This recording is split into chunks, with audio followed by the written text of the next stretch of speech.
할렐루야. 주 안에서 환영합니다. 잘 오셨습니다. 인사합시다. 잘 오셨습니다. 잘 오셨습니다. 우리는 예수님께서 말씀하시기를 나는 길이요 진리요 생명이라고 말씀하셨습니다. 예수님의 말씀입니다. 그렇다면 다른 것은 진리가 아니라는 겁니다. 예수님께서 나는 길이요 진리요 생명이라고 말씀하셨습니다. 그렇다면 사람들의 말들, 또 사람들의 생각, 사람들의 소견은 진리가 아닙니다. 그렇기 때문에 여러 명이 각자 자기의 생각을 얘기하는 것이 옳고 그름을 이야기한다 할지라도 다양해요. 주장이 다양합니다. 자기 주장이 옳다라고 하고 다른 사람을 폄훼하기도 하지요. 우리는 이런 속에 살아가고 있습니다. 왜 그러면 이렇게 다양한 사람들의 주장과 또 악유와 논쟁이 있을까요? 그걸 봄으로써 진리는 우리 주님 한 분이시구나. 길은 우리 주님 한 분이시구나. 생명은 우리 주님 한 분이시네를 확인하고 관찰하고 거기서 경험하라는 거예요. 그러면 진리가 한 분 되신 그분인데 여럿을 놓고 한 분을 말씀하고자 하는 거예요. 우리 모든 사람들이 다 진리가 된다면 예수님도 진리가 된다고 할 때 비교가 되지 않잖아요. 예수님은 최상의 베스트인데 우리들도 진리라고 하면 진리들이 여기저기 있다라고 하면서 다 같이 우리 진리 됩시다 이렇게 할 수 있는 상황은 아닙니다. 오늘 어차피 그 진리 되신 우리 주님을 증언하기 위해서는 우리가 주장하는 모든 것들이 헛된 꿈이고 야망이고 그릇된 것이라는 것을 부복할 때 우리들에게는 어떤 고백이 나옵니까? 나는 죄인으로소이다. 이 고백이 나온다는 거예요. 그렇다면 저와 여러분을 또 우리 주님께서 진리 되신 그분이 생명되게 몸된 교회로 구원하셔서 교회를 이루는 이유는 뭘까요? 예수님이 머리로 해서 우리 모든 몸은 지체입니다. 서로 관계 속에서 살아가지 않습니까? 서로 복음 관계 속에 있습니다.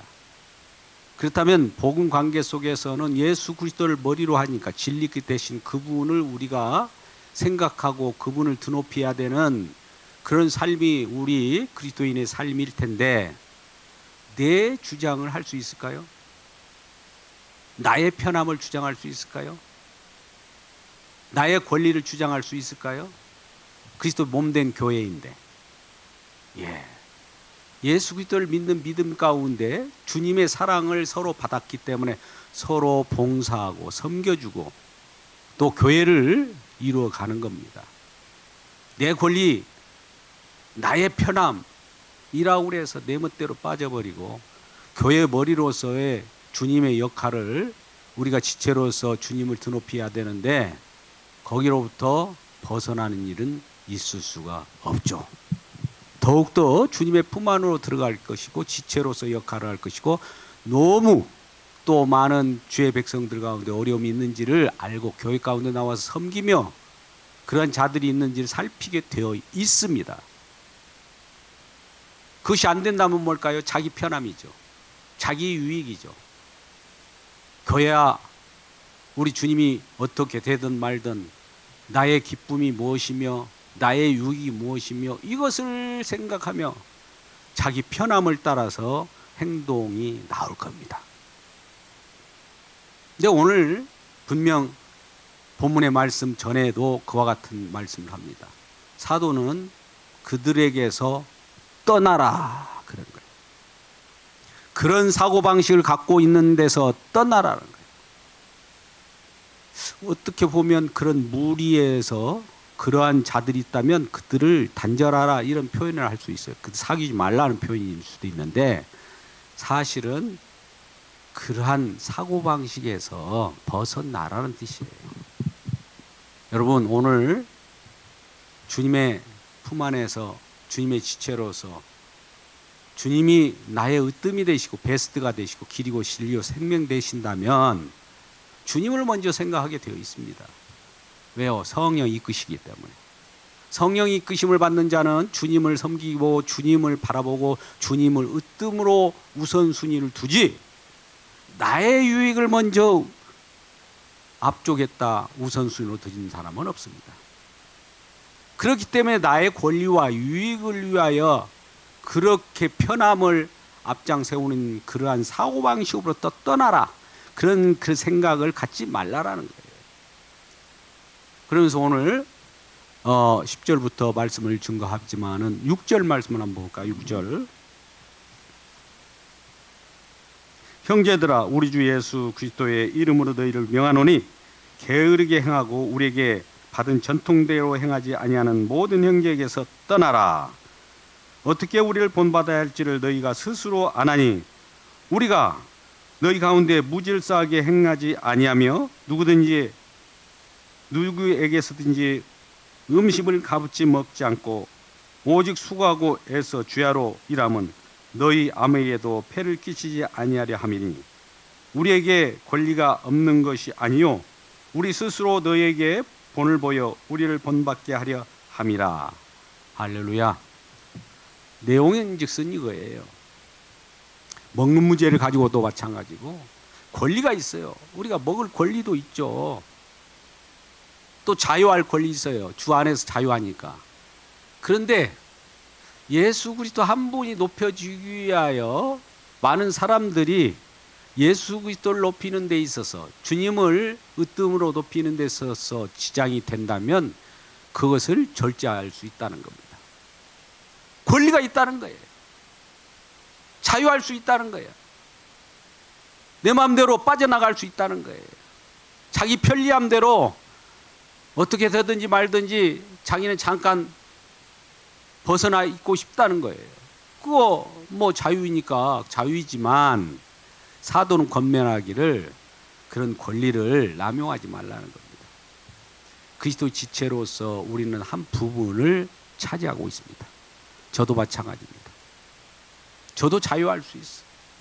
그러나 항상 주 안에서 형제, 자매, 가족들이 어떻게 생활하는가를 예배 가운데서 확인하고 하나님의 말씀에 은혜를 받아야만이 그것이 봉사할 수 있는 은혜가 우리에게 주어졌을 때 그것으로 봉사하고 주님이 공급하시는 힘과 능력으로 많은 사람을 도울 수 있기 때문에 먼저 주님의 은혜를 받고자 이렇게 모이게 된 거예요. 은혜 없이는 뭐가 나오겠습니까? 자기 힘이 나옵니다. 자기 열심이 나옵니다. 그럼 자기 열심을 하다가 처음에는 잘 할 거예요. 그러다가 힘이 들면 상처받고 그러다가 힘이 들면 떠나게 됩니다. 그러니까 항상 주님 앞에 붙어 있는 것이 지체예요. 오늘도 내가 주님 앞에 붙어 있음을 확인하러 왔습니다. 이거예요. 그래서 먹는 것도 자유이다. 먹을 자유도 있는데 그냥 먹지 않겠다. 자기 권리를 남용하지 않겠다. 내 편리를 누리지 않겠다는 거예요. 왜? 형제 자매들이 지금 뭐하고 있는지를 아니까. 기다리고 있다는 것을 알고 있고 애통해야 하는 것도 알고 있는데 자유를 남용할 수 있겠습니까? 뭐 휴가철이라 우리 성도들이 많이 없지만 자유를 누리십시오. 그러나 주님을 생각하십시오. 먼저 주님을 생각하는 가운데 자유를 누리시라는 말입니다. 주님 없이 내 마음대로 내 편리함을 누리지 마시고. 이게 사도의 권면이에요. 그래서 사도는 강하게 말합니다. 떠나라. 그런 생각으로부터 떠나라. 너 권리를 남용하는 것을 떠나라. 우리 모두가 그런 권리는 있지만 누구는 그런 것을 권리를 누리지 않고 싶어서 그러느냐 이 말이에요. 서로 섬기고 봉사하는 관계 속에서 오늘 또 내가 할 일 각자 내 위치에서 하나님께서 무엇인가 사역이든지 감당하는 것을 맡겨 주셨다는 이것이 중요한 거예요. 내가 빠져도 누가 대신해 준다. 이건 없어요. 자유를 그런 자유라는 거 있을 수 없습니다. 그렇기 때문에 오늘 사도의 권면은 우리의 편리함을 위하여 형제들이 다치는 일이 없도록 하라는 겁니다. 우리의 어떤 비본질적인 요소가 있어요. 이걸 신학적 용어로 아디아포라라고 합니다만, 아디아포라, 도덕, 윤리,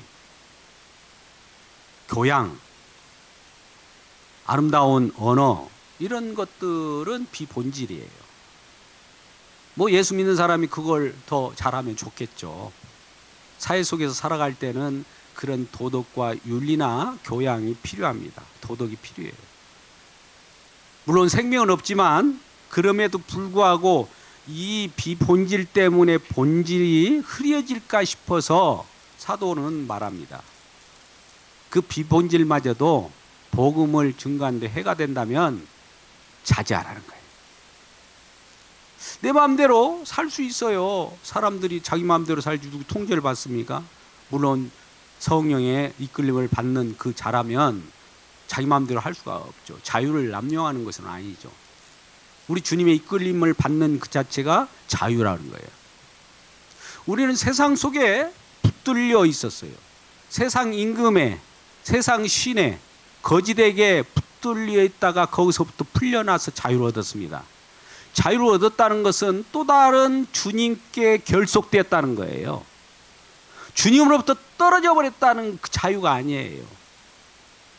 사단으로부터 내가 격리됐기 때문에 예수님과도 격리됐다. 그거 아니에요. 둘 중에 하나예요. 이 세상 두 부류의 사람이 있습니다.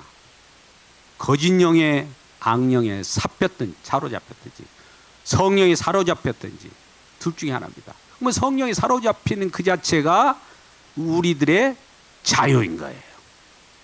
이게 세상 자유하고 달라요. 성경을 왜 세상적인 관점으로 봅니까? 아까 그러잖아요. 우리 인간들은 자기가 세상적인 사고방식을 가져와서 성경을 들여다보니 자유라는 내 맘대로 하는 것이 자유구나, 이런 생각을 한단 말이에요. 성령 오늘 저와 여러분이 들려주시기를 내 안에 거하라, 자유다 이거예요. 내 안에 결속하라, 이게 자유라는 거예요. 이러한 자유를 누리시는 저와 여러분 되시기를 주님의 이름으로 축복합니다. 자, 오늘 10절 말씀 한번 볼까요? 10절 말씀은 이렇게 생각합니다. 우리가 너희와 함께 있을 때에도 너에게 명하기를 누구든지 일하기 싫어하거든 먹지도 말게 하라 하였더니, 일하기 싫거든 먹지도 말라. 많이 우리가 이 단어를, 이 말씀을 많이 활용했죠. 많은 사람, 게으른 사람들에게 다 적용되기 정말 좋은 말씀이에요. 성경에도 일하기 싫거든 먹지 말라 있잖아. 너 왜 그렇게 게으르냐? 일도 않고 이렇게 돌아다니면서 얻어먹기만 하냐? 이런 얘기를 할 수가 있어요. 뭐 사회적으로도 그거 가능합니다. 근데 성경 말씀은 뭐에 대한 내용이에요? 제가 다시 한번 묻습니다. 성경 말씀은 누구에 대한 증언합니까? 예수님에 대한 증언이에요. 그럼 예수가 나타나야 돼요. 본문이 이 말씀이 예수가 나타나는 말씀인지 아니면 우리가 실행하는 행위적인 말씀인지 이거 구별하시기 바랍니다. 일하지 않거든 먹지 말라. 이 당시 왜 이 말씀이 무슨 말이지? 일하지 먹지 말라고 하니까 일해야 먹는구나. 물론 우리가 창세기에서도 수고하고 소단을 먹으리라, 이 약속이에요. 그것도. 그러니까 일해서 먹는구나. 또 우리가 잘 아는 노아 언약 때도 심은 대로 거두는구나. 심어야 얻어지지, 안 심었는데 뭐가 나오는 걸 없구나, 이건 알잖아요. 아이고 예수 믿는 사람은 거저 막 하나님이 큰 복을 주셔가지고 안 심어도 막 엄청난 복을 주변에 통해갖고 막 준대. 이런 허상에 빠지지 마시기 바랍니다. 오늘 일하지 않고서는 먹지 말라는 말은 이 상황이 있어요. 상황. 데살로니가 후서잖아요. 데살로니가 뭡니까? 종말의 때, 재림. 이미 재림이 왔다라고 생각해요. 지금 마지막인데, 세상이 종말인데 왜 무슨 일을 하고 그러냐? 주님을 맞이해야지, 이런 얘기예요. 그러니까 누가 그러네, 종말이지, 지금 재림주를 맞이해야 되는데 무슨 일을 해? 그것보다도 먼저 재림주를 맞이할 준비해야지. 일하지 않고 그러면서 먹어요. 여러분 잘 아실 거예요. 1992년 10월 28일 다미 선교회라고 하는 곳에서 어떤 자가 세상 종말을 예언했습니다. 재림주가 온다는 거예요. 그러니까 많은 사람들이 그날을 기다리고, 저도 물론 한참 직장 생활하는 그런 즈음에서 열심히 밤에 늦게까지 야근하고 돌아올 때 과연 밤에 무슨 일이 일어날까? 방송이 막 여기 매스컴에서도 떠들어대고 그러니까 많은 사람이 긴장하고 있었어요. 그리고 그걸 기다리는 사람들이 흰 옷을 입고 있는 거예요. 전부. 왜? 신부단장 해야 되니까. 그 전국적으로 이곳저곳에서 물론 다미 선교회가 주관했지만은 다른 사람들도 거기에 현혹되고 미혹되고 혹시 염려가 되어서 재림주를 기다렸다는 거예요. 그러니까 그들은 그 전에는 무슨 일을 했겠어요? 일을 했겠어요? 안 했겠어요? 그걸 준비한다고 곧 있으면 이제 날짜가 돌아왔어. 곧 있으면 이제 내일 모레야. 그동안 내가 뭐 했겠습니까? 일하지 않았죠. 그렇다면 먹지도 말아야 할 거 아닙니까? 재림주가 오는데. 왜 먹기는 합니까? 먹었다는 것은 결과적으로 누군가 일한 것을 이렇게 비워간 거예요. 한마디로 다른 사람의 수고를 내가 덜어간 거라 이 말이에요. 피해를 줬다는, 폐해를. 그렇죠? 여러분도 그러지 않습니까? 하나님에 대한, 우리 주님에 대한 봉사도 마찬가지. 자기 직분을 감당하지 않으면 이게 비어 있잖아요. 누가 대신해 주려면 그분의 수고가 그쪽에 미쳐야 되잖아요. 그죠? 그러면 그쪽이 비겠죠. 그러지 않겠습니까? 하나님이 각각 요소마다 교회를 이루라고 직분을 감당하게 하고 혹은 여러 가지 은사를 주셔서 그것을 할 수 있도록 하셨는데, 그런 주님을 생각하지 않고, 예수님을 생각하지 않고 내 소견, 내 생각, 내 옳은 거, 내가 이 정도면 괜찮지, 이런 생각을 가지고 있는 거예요. 이게 몸된 지체로서 생각할 수 있는 일입니까? 아니, 성령을 받았다면서요. 성령이 그렇게 가르치던가요? 나는 한 번 정도는 괜찮아. 두 번 정도, 세 번 정도. 그러다가 굳어버립니다. 악령이 그와 같이 그들을 그렇게 끌어가는 거예요. 재림주가 온다고 하니까 그 당시에 많은 사람들이 그렇게 호들갑을 떨고 전국적으로 상황으로, 국제적인 상황으로 엄청난 파고를 일으켰어요. 파고를 일으켰다는 건 뭡니까? 무리수를 두었고 많은 파장을 일으켜서 부작용을 일으켰다는 얘기죠. 진리를 제대로 알지 못하고 하나님에 대한 복음을 제대로 알지 못하고 오해하고 왜곡된 재림 신앙을 갖게 되면 이런 일이 벌어지는 거예요. 오늘날 어떻습니까? 그것이 1990년도라면 최근에도 오고 있었어요. 한 15년 전에 있는 일입니다. 이 방청가에도 흰 옷을 입고 재림주를 기다린다고 하면서 전부 웨딩드레스를 입었어요. 그나마 그냥 흰 옷이 아니라 웨딩드레스를 전부 받쳐가지고 한 10대 명씩 계속 왔다 갔다 지나다니는 거예요. 불편하지도 않는지 모르겠어요. 그래서 이상하다. 저 무리는 뭐야? 그때는 그것도 종말론자들이에요. 물론 우리가 재림을 기다린다는 것은 중요합니다. 할렐루야. 그런데 그 재림주가 어떤 분이신지를 알아야 돼요. 우리는 이미 믿음 가운데 있다면서요. 우리 주님이 저와 여러분 붙들고 있죠. 로마서 8장 31절부터 39절 그까지 말씀을 우리가 한번 생각해 보자고요. 주님의 사랑이 우리 가운데 있고 주님이 우리를 붙들었어요. 그러면 우리는 어떤 위치에 있고 어떤 상태에 있습니까? 주님이 사랑이 우리를 강건하고 또 사도 바울은 내가 단언하노니 이렇게 말하면서 누가 우리의 사랑을 끊을 수 있으리랴. 다른 어떤 피조물이라도 주하고 결합되어 있는데 지금 예수 믿는 사람들이 되어버렸기 때문에 누가 끊어가지고 사랑으로 벗어나서 하나님의 구원과 생명을 얻는 데서 벗어나게 할 수 있느냐 이 말이에요. 그런 신앙을 가지고 있는데 왜 불안합니까? 급히 내가 어떻게 재림주가 오면 내가 액션을 취하면 구원받을 수 있습니까? 우리는 마태복음 24장이나 다니엘서를 해석할 때도 그래요. 지금은 세대주의가 마지막 시대를, 저와 여러분을 현혹하는 세대로 와 있습니다. 세대주의라는 건 뭡니까? 인간을 어떤 우리가 역사적 인물로 이 세상에 살아가기 때문에 시간론적으로 해석을 해요. 우리 주님은 시간도 창조하신 분이에요. 시간에 매여 계신 분이 아니란 말이죠. 세대주의라는 건 뭡니까? 시간론적으로 생각한 거예요.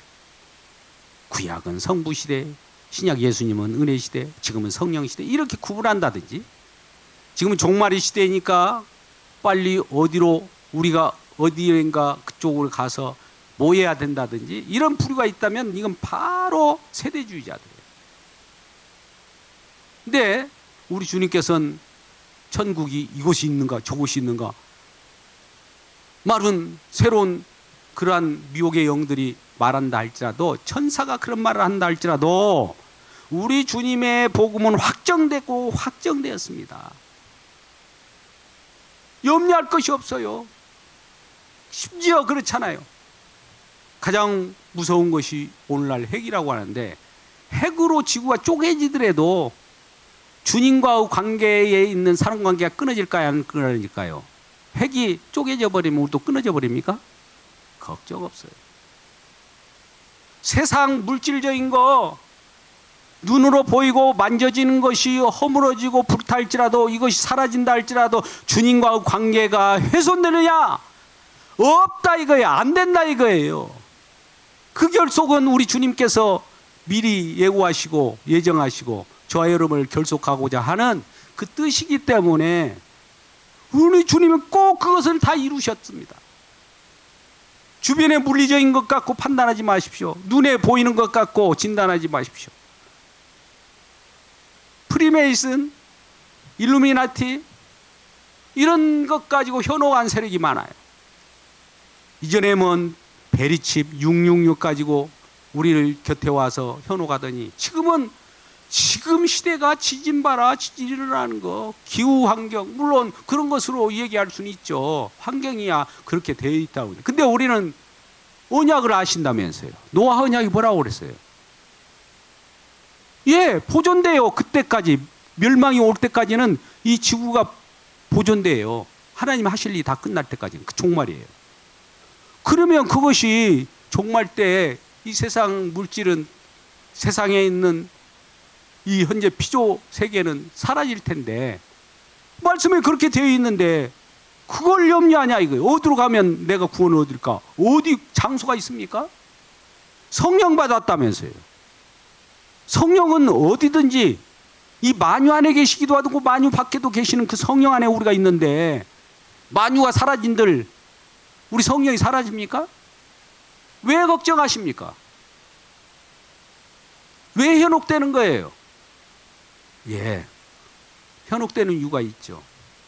진리 대신 예수 그리스도의 십자가로 성경을 보지 않고 십자가를 믿지 않기 때문에 그런 겁니다. 그렇게 십자가를 강조하는 이유가 있어요. 그거 모르냐? 그 기본, 여러분 그렇게 생각하지 마십시오. 십자가로 우리 생각이 다, 다른 생각이, 십자가가, 이 복음이 그 다른 생각, 내 소견, 내 생각, 거짓 신앙, 오해하는 재림론 이런 것들을 다 못 박아 버립니다. 그래서 십자가 복음인 거예요. 그래서 주님께서는 이러한 십자가 안에서 권면합니다. 사도도 내가 그리스도 안에서 권하노니 이렇게 말씀하셨어요. 한번 볼까요? 12절, 이런 자들에게 우리가 명하고 주 예수 그리스도 안에 권하기를 조용히 일하여 자기 양식을 먹게 하라 하노라. 뭐라고 봅니까? 내가 면하는데 주 예수 그리스도 안에서 권한단 말이에요. 사도 바울이 그냥 자기 말이 아니에요. 그리스도 예수 안에서 명한다는 것은 예수님을 진리로 예수님의 말씀과 동일하게 지금 말한다는 거예요. 우리가 주 안에서 사랑합니다라고 하는 것은 우리가 서로 그런 말씀 하지 않습니까? 우리는 사랑을 못하지만 주 안에서 주님이 사랑으로 사랑한다. 이건 이루어지는 것이니까. 주 안에서 사랑합니다. 이 말씀을 할 수 있어요. 주 안에서 권하다는 말이 그거예요. 예수님이 권하는 말하고 똑같아요. 그러니까 기준 대신 그분이 권하는 거예요. 십자가에 지신 예수 그리스도께서 다 이룬 상황 속에서 권하노니 일하지 않거든 먹지 말라는 말 할 수도 있고, 현재 있는 성령 받았으면 성령 받은 대로 그대로 행하라는 거예요. 그냥 내가 어떤 방법, 내가 어떤 이것이 아니라 성령 이끌린 대로 그냥 살면 되는 거예요. 성령은 이 땅에 우리가 보존될까지 그대로 생활하게 합니다. 왜요? 그 가운데 주님이 드러내야 되니까. 주님이 나타나야 되니까. 주님은 으뜸되어야 되거든요. 이 세상을 창조한 목적도 주님의 자기 자신이 주되심을 드러내기 위한 것이라고 그러지 않습니까? 우리는 우리 구원에 미쳐버렸어요. 구원에. 이 구원에 미친 구원을 위한 신학이 유대교 신학입니다. 이슬람 신학도 다 구원이에요. 불교도 구원입니다. 우리는 주님을 드높이는 거예요. 그러면 구원은, 나는 구원 뭐야? 구원은 어떻게 있는데? 이거 관심 갖지 마세요.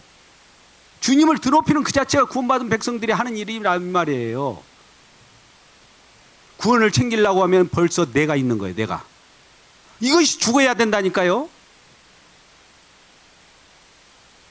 십자가 복음을 예사로 생각하는 사람들이 많이 있어요. 그러니까 그리스도 예수 안에서 권한다는 거예요. 십자가로 너 모든 것은 네 자신 주장은 주어 있는 상태에서 내가 말하는데 주님이 말씀으로 지금 선포하는 거다. 이것은 내 사도 바울이 내 개인이 말하는 것이 아니야, 이 말이에요. 하나님 말씀이에요, 그대로.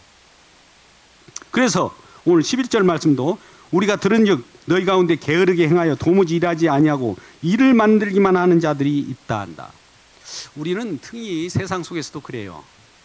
빈둥빈둥 놓은 사람들이 간섭을 많이 합니다. 일을 만들어요.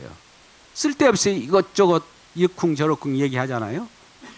그런데 우리 주님의 말씀은 뭡니까? 예수 그리스도의 진리 되신 그분의 말씀에 의거해서 권면을, 그리스도 안에서 권면을 하는 것은 괜찮지만 자기 의견, 자기 소견을 말하게 되는 거예요.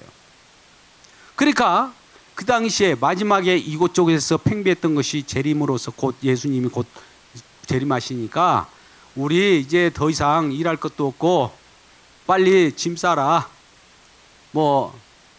그냥 먹고 재림하면 그냥 그것으로 끝나는 것이니까 가지고 마지막 말세에 많은 이들이 이리저리 막 마음이 산란하 해가지고 행동도 산란해질 거 아니겠습니까? 그러니 어떻게 그들이 행동합니까? 그들의 행동을 제약하기 위해서 계속 이런 권면의 말씀을 하는 거예요. 13절 말씀. 형제들아 너희는 선을 행하다가 낙심하지 말라. 이 말씀 한번 보세요. 이 말씀을 많이 들었을 거예요. 너희는 형제들아 선을 행하되 낙심하지 말지니, 이런 말을 해요. 선을 행하다는 건 주님의 뜻대로 사는 걸 선을 행한다고 그래요. 우리가 착한 도덕 윤리가 선이 아니고 성경에서 말씀하시는 선은 뭐라고, 선한 분이 한 분 예수 그리스도 그분 하나님께서 하신 일이 선한 것인데 선한 것을 믿는 것도 선한 일이에요. 뭘 선을 행하되 낙심하지 말라는 거 뭡니까? 그래요. 주님을 믿으면서 지금 살아가는 신앙들이 가지고 자질이 있어요. 사도 바울이 전하는 복음이에요. 사도 바울이 전하는 어떤 행실, 사도 바울이 그들과 함께 그 무리들에게 행한 본보기가 이건 십자가 복음을 얘기하는 거예요. 본보기를 사도 바울이 나를 본받으라, 이 말은 사도 바울의 행실을 본받으라는 것이 아니라 복음 전하는 복음을 본받으라는 말이에요. 우리는 항상 이것을 본받으라고 하면 도덕, 행실을 이쪽으로 확 돌려버려요. 이 구조가. 그것이 아니고 돈 받는 것도 주님의 복음을 증거하는 그 자체예요. 복음 자체. 그런데 이러한 복음을 전하는 것을 본받고 그 권면을 받아들여야 하는데, 그러면서 복음대로 믿음대로 살아가는 자가 있는데, 그렇게 살아가는 것은 선을 행하는 건데, 선을 그렇게 행하되 낙심하지 말라는 거. 왜? 주변에 깔아놨다고 했잖아요. 일하지 않고 빈둥거리고 재림주가 곧 오기 때문에 우리는 이제 뭐 일할 필요가 없어, 이런 것을 바라보면서 미혹될까요? 안 될까요? 낙심하겠죠. 왜? 우리는 지금 예수 그리스도를 믿는 믿음 가운데 열심히 수고하고 일을 하고 지금 현재적으로 성실히 행하고 있는데, 저들은 빈둥거리면서 재림주만 기다리고 있을 때 나도 저렇게 기다려야 되는 거 아닌가라고 하면서 미혹되면서 낙심할 수가 있어요. 그 낙심이에요. 그 낙심. 성경 속의 말씀을 주님의 하신 일과 그러지 않는 미혹의 내용이 이 사실 결합되어 가지고 그 속에서 내가 어떤 쪽에 속하느냐에 따라서 낙심할 수도 있고 아니면 기쁨이 될 수도 있는 겁니다. 그러니까 선을 행하되 낙심하라는 말은 지금 그대로 믿음의 신앙 안으로 살아가는 그대로 유지하라는 거예요. 주변 보고 뭐 재림주가 왔다는 주 어쨌다는 동 시끄럽게 하고 뭐 이 백투더 예루살렘이니 뭐니 마지막 종말에 뭐 어떤 미 전도 종족이 몇 나라밖에 안 나왔으니까 그쪽 가서 크게 소리치라 뭐 이런 미혹되지 말라는 거예요. 현실 거기서 있으라는 거예요. 현실에. 땅끝이 뭔지도 모르는 거예요. 많은 사람들이 쫙 어디 오지나 가가지고 그 선교하는 것을 땅끝이라고 생각하는데 자기 자신도 땅끝인지를 몰라요. 현실에 충실하는 거예요. 그러면 현실에 충실하면 다른 것을 주변에서 뭐라고 해도 낙심이 안 되는 거예요. 낙심하지 말라는 거예요. 16절 14절 보겠습니다. 14절 15절. 누가 이 편지에 한 우리말을 순종하지 아니하거든 그 사람을 지목하여 사귀지 말고 그로 하여금 부끄럽게 하라. 그러나 원수와 같이 생각하지 말고 형제같이 권면하라. 또 보세요. 부끄럽게 하고 우리 말에 순종하지 않거든. 즉 우리가 전하는 복음에게 합당하지 않게 우리가 전하는 복음과는 달리 이상한 그런 재림신앙이나 정말로 그러한 말세론을 주장하면서 다니는 자들이 있거들랑 그 사람을 지목하여 사귀지 말라. 참 경계하라는 얘기예요. 사귀지 말라니까 완전히 끊어버리고 단절하라는 얘기 아니에요. 왜 단절하지 말라는 얘기는 왜 나오냐면 15절이 나와요. 그러나가 있잖아요. 그러나 저들을 지금 그러한 시한부 종말론에 빠져서 저런 것들이 자기가 주장하고 있지만 저들에게서 너희들은 마음속으로 그 신앙에서 떠나서 경계하고 저들을 좀 부끄럽게 조금 구분해 놔라는 거예요. 그러면 왜 부끄럽게 하라고 합니까? 아이 누구를 쪽팔리게 만듭니까? 교회에서. 아니에요. 그들이 잘못된 것은 잘못된 것이 드러나게끔 부끄럽게 해야 해요. 그러면 그들이 부끄러운 줄 알고 회개하고 돌아오는 자가 있을 수가 있어요. 근데 그런 줄 모르고 끝까지 그걸 주장하고 가면 완전히 사이비 이단이 되어버린 거죠. 그러나 원수와 같이 생각하지 말고 형제같이 권면하라. 권면하라는 건 뭡니까? 그들도 혹시 되돌아올 수 있다. 권면이라는 건 우리가 아무나 이 권면한다고 좋은 말을 하는 것이 권면이 아니라 쓴소리도 권면입니다. 주 안에 들어오십시오. 그리스도 몸된 교회인데 당신 권리만 주장하지 말고 너무나 편리함만 주장하지 말고 자유만 주장하지 말고 우리 함께 모일 때는 모입시다. 안 모일 수 있는 그 권리도 있어요. 그러나 몸의 지체라면 지체로서 그 자리에 있어야 할 것이 하나님의 그 자리 본분을 지키는 것이 하나님의 자녀이고 성도이거늘 그 자리에 비워버리면 누군가가 그 자리를 메워야 되는 거 아닙니까? 남한테 짐을 지우는 거 아닙니까? 그러니까 그 자리에 있는 것이 중요한 거예요. 그것이 우리들의 본분이라는 것이에요. 우리는 날마다 어떤 이치에서 빠져나가기를 원해요. 또 빠져나갈 때 내가 내 군번에 거기에 있어요. 뭐 이런 자존심을 가지고 머리 걱정, 내 군번에 거기 있을 군번이 아니. 여러분 어디 군번입니까? 그러면 그 군번이 사단의 사령관 되려고 하는 군번입니까? 우리는 그렇게 생각할 수 있어요. 이단의 조종을 받은 그 핵심 멤버가 되고 싶습니까? 세상 신과 짝하면서 세상 속에 나가는 그런 자유를 누리고 싶습니까? 뭐 세상 신의 조종 받는 거죠. 그래서 주 안에라고 하는 것이 중요하고, 주 안이라는 것을 우리는 쉽게 생각하는데 그것이 아니에요. 예수님이 말씀하신 거예요. 사도의 권면이 아니에요. 주님의 말씀 그 자체를 주 안에서 말씀한다고 하는 거예요. 근데 그 안에서 우리가 말씀을 들을 때, 내가 있어야 할 곳이 뭔지 알잖아요.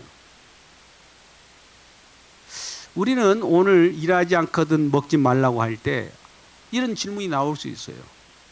아니, 성경에 보니까 뭐 고아와 과부와 나그네를 접대하라고 하고 그들은 힘들고 어려운데 그들을 도우라고 하지 않습니까? 이 내용 나오죠. 그죠? 그래요. 고아와 과부, 나그네. 자기 힘으로 자기가 스스로 할 수 없는 자는 도와야 돼요. 여러분 스스로 할 수 없습니까? 나는 지금 완전히 온몸이 완전히 망가져서 일할 수도 없고 전혀 누구 도움만 받아야 될 입장입니까? 그렇다면 그런 자세로 살아가면 되는 겁니다. 이 어떤 예가 아니라 이런 것은 내가 마음을 도울 수 있는 그 마음을 가지고 여러 나그네 되고 힘든 자를 도울 수 있는 것이 교회예요. 그런 사람을 분명히 교회에 둘 거예요. 왜? 우리는 우리가 자유를 누릴 수 있어요. 내가 수고해서 내가 번 거 내 마음대로 내 스스로 누릴 수 있지만 성도들의 그러한 부자연스러운 나그네 고아 과부가 있다면 그것을 우리 속에 보이게 하는 것은 뭘까요? 그걸 보고 내버려 두라고 할까요? 수전로 되라고 할까요? 그걸 보고 앙칼지럽게 네 자신 것을 끝까지 쥐고 있으라 할까요? 여러분 잘 보십시오. 고아 과부나 나그네를 우리가 보거든 손을 내밀으라는 거예요. 손을 내밀기에 주님으로 축복합니다. 손을 내밀으라는, 손을 잡아주라는 말도 있지만 손을 내밀으라는 것은 내 것을 나누라는 거예요. 나누라는 거예요. 나누라는 거예요. 꼭 이건 물질만 얘기하는 것이 아니에요. 복음을 모른다는 사람들이 있다면 복음을 나누세요. 그 사람이 나는 받기 싫어, 나그네 고아인 그런 상황 속에서도 안 받으려는 사람도 있어요. 근데 이스라엘 백성들이 저 애굽에 있을 때 너희가 고아와 과부와 나그네와 같은 생활을 하지 않았느냐. 이제 그리스도 안에서 다 주님께서 풍부한 복음을 알고 있기 때문에 그 시절을 생각해서 예수 그리스도를 모르는 사람, 너희가 이전에 애굽에 있었던 생활과 같이 그들에게 같이 세상에 있는 사람들에게 그 좀 나눠서 복음을 나눠서 그리스도 안으로 데려오라는 거예요. 세상 사람들은 잘 안 받죠. 나 그거 복음에 나는 우리 생명과 상관없어. 나는 세상 살아가는 생존 중에 서바이벌 게임을 하고 살아가는 나는 취향이야. 나는 생명과 상관없어. 그런 사람도 있을 거예요.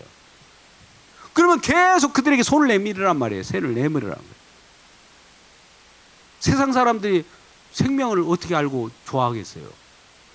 예수님을 예수님 당신 대단합니다. 당신이 나의 모든 것입니다. 이렇게 좋아할 사람 있겠습니까? 좋아했다면 예수님 십자가에 못 박았겠어요? 우리하고 우리 이익과 우리의 자유함과 우리 편리함에게 전혀 도움이 안 되니까 십자가에 못 박아 죽인 거 아닙니까? 뭐 복음 전하는 자들도 마찬가지예요. 그런 수모를 당하지 않고 어떻게 복음을 전하려고 사역을 한다고 감당한다고 그렇게 주님의 종이라고 얘기할 수 있단 말입니까? 죽는 것이 사역이에요.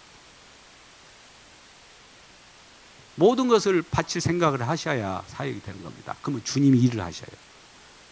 내가 하는 것이 아닙니다. 내가 죽을 때 주님이 사역을 하는 거예요. 그러면서 마지막 오늘 편지의 끝부분을 잘 보십시오. 16절, 17절, 18절. 평강을 주께서 친히 때마다 일마다 너희에게 평강을 주시고 주께서 너희 모든 사람과 함께 하시기를 원하노라. 나 바울은 친필로 문안하노니 이는 편지마다 표시로서 이렇게 쓰노라. 우리 주 예수 그리스도의 은혜가 너희 무리에게 있을지어다. 친필로 쓴데 더 강하게 친히 썼다. 뭐 물론 사도 바울도 대필을 누구에게나 누구에게 대신 쓰게 할 수 있어요. 불러준 대로 써봐. 혹은 대신 써갖고 갖고 와봐. 이렇게 할 수도 있는데 친히 썼다는 것은 그만큼 중요하다는 거예요. 마지막 때에. 그러면서 평강을 얘기합니다. 평강. 여러분, 이 평강을 주시고 너희에게 평강을 일마다 때마다. 우리 주님께서 평강을 주신다는 말은 뭐예요? 저와 여러분은 평강 속에 있습니까? 평강 밖에 있습니까?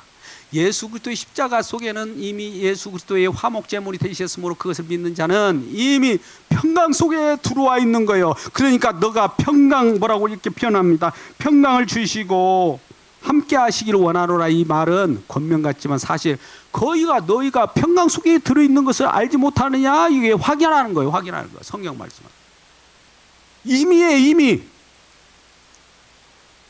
우리는 이미 와 있는 은사나 이미 와 있는 복음을 제대로 알지 못하기 때문에 깨우쳐 주는 말이 그러기를 원한다라고 하면서 권면의 말씀으로 얘기합니다. 권면은 뭐가 이루어지지 않아서 권면하는 것이 아니라 이루어졌기 때문에 너 확인해봐. 너 평강이 주님 속에 있는 거 너 알지 못하고 있었나? 평강이 주님을 발견하고 평강 속에 있다면 어떠한 시한부 종말론 얘기해도 흔들리지 말고 마지막 때까지 하는 일에 성실히 일을 해. 그 속에서 일을 하다 보면 많은 예수 그리스도가 증언될 거야. 우리 현장 속에서 예수 그리스도가 증언돼야 됩니다. 사도 바울은 하도 너만 어떻게 수고하지 않고 헌금 걷어서 연보 받아서 사느냐? 그러니까 이런 말을 하는 사람들이 또 생겼어요. 그러니까 사도 바울이 말은 나는 그래, 그렇다면 일을 하고 내가 복음 전하겠다고 하면서 천막 깁는 일도 하고 때에 따라서는 일이 생기면 그 일을 하면서 복음을 전하는 거예요. 나는 주의 종이니까 복음만 전하고 이런 것은 있을 수 없어요. 어디 현실적으로 그런 것이 있습니까?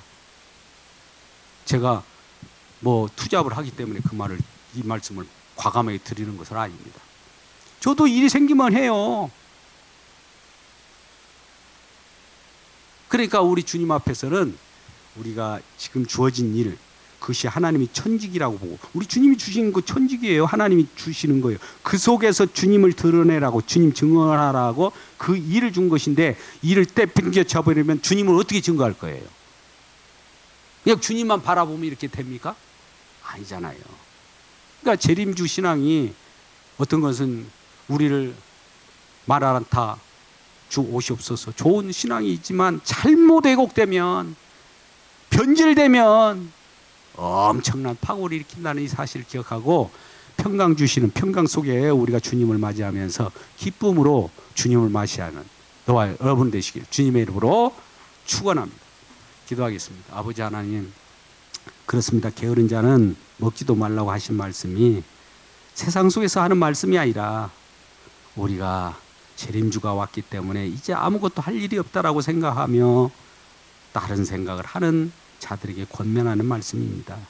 그렇습니다. 우리는 종말의 시대를 살아가면서도 주님이 재림주로 오시고 심판주로 오실 그날에 우리가 그 날을 생각하고 있지만 현실 속에서는 주님이 주시는 은혜에 감사하며 현실 속에서 충실하고 이것을 통해서 주님이 증거되는 삶을 살아야 합니다. 이런 삶을 살 수 있도록 은혜 내려 주옵소서. 예수님의 이름으로 기도드리옵나이다. 아멘.